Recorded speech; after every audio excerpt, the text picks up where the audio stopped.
والصلاة والسلام على رسول الله. مرحبا بكم معنا، رمضان مبارك ان شاء الله كاع راكم بخير. اليوم ان شاء الله جبت لكم القطايف بطريقه سهله والنتيجه تاعهم ما شاء الله يجوا بنان، والوقت ما يدوش بزاف. تقدري تحضريهم في المناسبات للسهره تاع رمضان، ولا تحضريهم حتى للعيد. عندنا هنايا القطايف، عندنا المازهر، عندنا السمن دايب، كاين اللي يستعمل الدهان زبده دايبه، عندنا هنايا الكوكاو محمص ومرحي، وعندنا السكر. وانا استعملت العطر، خدمت بهاد الكؤوس الفرديه هادو تاع الالومنيوم، وخدمت في بلا يعني درت هنايا طريقتين. نغدو الاولى نحضروا الحشو، نجيبوا اناء نديروا 3 كيلات نتاع كوكاو. هاي الكيله الاولى تاع كوكاو محمص ومرحي. تقدري تستعملي لوز ولا المكسرات اللي يكون عندك. انا خدمت بالكوكاو، وبالكوكاو هنايا تاع القشره اللي بغي هذاك الكو تاعه. 3 كيلات نتاع كوكاو مع اقل من نصف كيله، يعني نص كيله ما لاحقاش نتاع سكر عادي. درت معاهم عطر اللوز الحلو، هنا غير قطرات تاع عطر اللوز الحلو باش يجي فيه الكو تاع اللوز. واستعملت معاها عطر ماء الزهر، هنا تقدري تستغني عليه، هذا غير باش يمد الكو شباب ويمد ريحه شابه.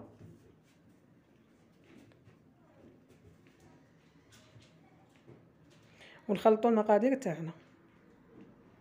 انا نخلطوا الحشو مليح هذا باش هذاك السكر يدخل مليح في الكوكاو. قلت لكم ديروا نصف كيله ما لحقاش، اقل من نصف كيله نتاع سكر. نخلطوا مليح، زدت معاها 3 مغارف تاع سمن دايب. قلت لكم تقدروا تستعملوا الدهان، ديروا زبده عاديه، انا درت السمن. هنا هذا السمن باش الحشو تاعنا يجي معسل من الداخل ما يجيش ناشف. ونخلطوا مليح، ندخلوا هذاك السمن ندخلوه مليح في الحشو.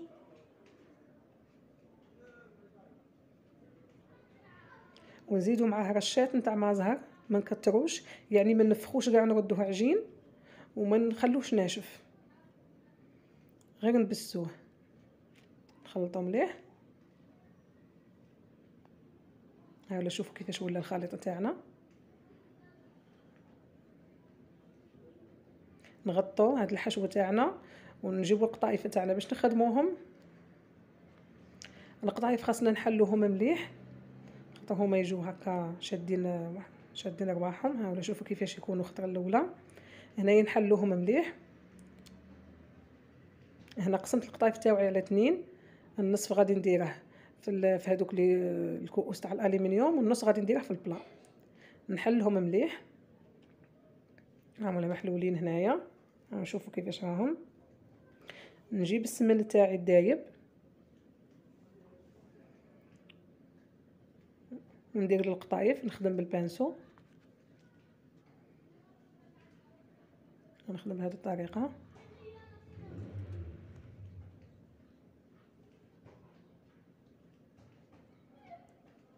نخلطو مليح باليد باش هذاك السمن يدخل. درت معاه رشات نتاع ما زهر، هنا الماء زهر ما تكتروش، فقط رشات نتاع ما زهر. ونخلطو مليح باش يتشمخوا لنا هذوك القطايف، يدخل فيهم السمن غايه.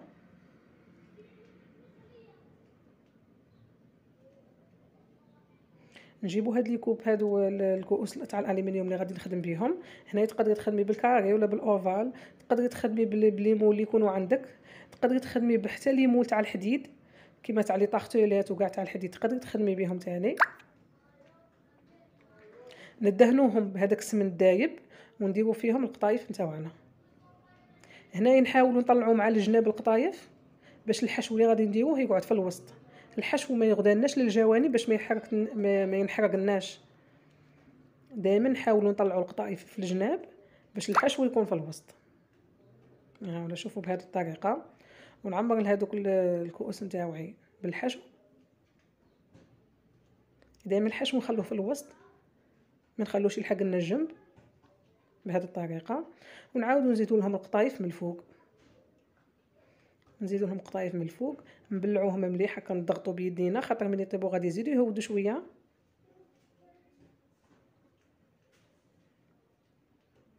بهذه الطريقه. شوفوا راني ندير الحشو في الوسط، ما خليتهاش الحق الجناب.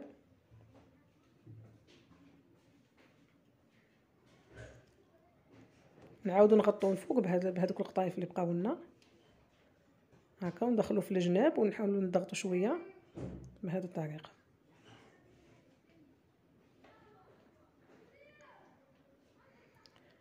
نفوتوا عليهم بشويه تاع السمن بالبانسو. قلت لكم هنايا تقدروا ما تخدموش بالسمن، تقدروا تخدموا بالدهان. ندير لهم السمن من الفوق بالبانسو وندخلوهم للفرن على درجه حراره 180. نشعلوا عليهم غير من التحت، من نشوفوا الجوانب ولوا بنيين نشعلوا عليهم من الفوق، يولوا هكا دوغي نشعلوا من الفوق. انا هذا الحشو اللي بقى لي غادي نزيد معاه 2 مغارف نتاع لا شابليغ نتاع خبز يابس مطحون باش نديره في القطايف تاع الصينيه تاع السني.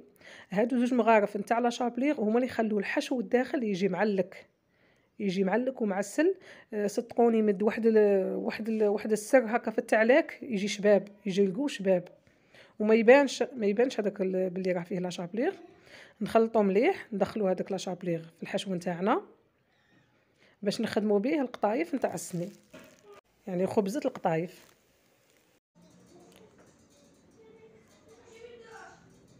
نغطوا الخليط تاعنا هنايا ونخلوه. نجيبوا البلا اللي باغي نخدموا به. انا خدمت بهذا البلا تاع الزاج، دهنته بشويه سمن هذاك الدايب. نجيب القطايف تاوعي نحلهم كيما حليت المره الاولى، ونعاود نفوت عليهم تاني بالبانسو بالسمن الدايب. كيما قلت لكم تقدروا تستعملوا الدهان عادي.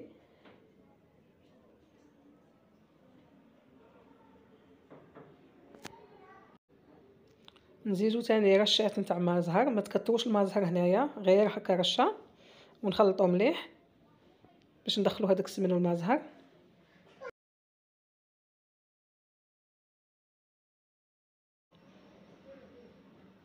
نديرو القطايف نتاعنا في البلا، نديرو الطبقه التحتانيه تاني في البلا تاني، نحاولوا نطلعوه مع الجناب باش الحشو نتاعنا يبقى في الوسط، ما يروحلناش مع الجناب باش ما يلصقناش في البلا. كما تعرفوا الحشو راه فيه غير الكوكاو. فت عليهم هنايا بالسمن ونديروا الحشو في الوسط. هنايا كل ما تكثروا الحشو كل ما يجي شباب للداخل، يجي معمر مليح. كما قلت لكم ما تلحقوش هذاك الحشو، هذا الكوكاو ما تلحقوش للجوانب تاع البلا، خلوه غير في الوسط هكا. نعاودو نزيدو الطبقه الفوقانيه تاع القطايف، نعمروا البلا تاعنا.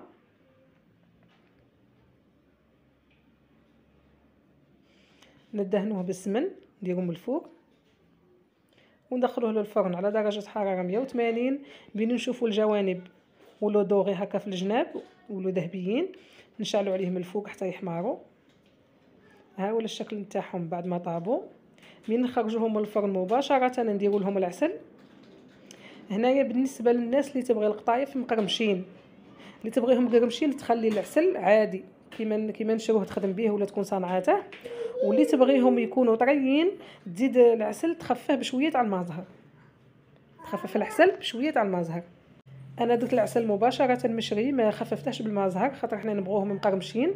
ها ولا البلا تاعنا تاني كيطاب. ندير له من خرجه من الفرن مباشره ندير له العسل ونخليه يتشرب في خاطره.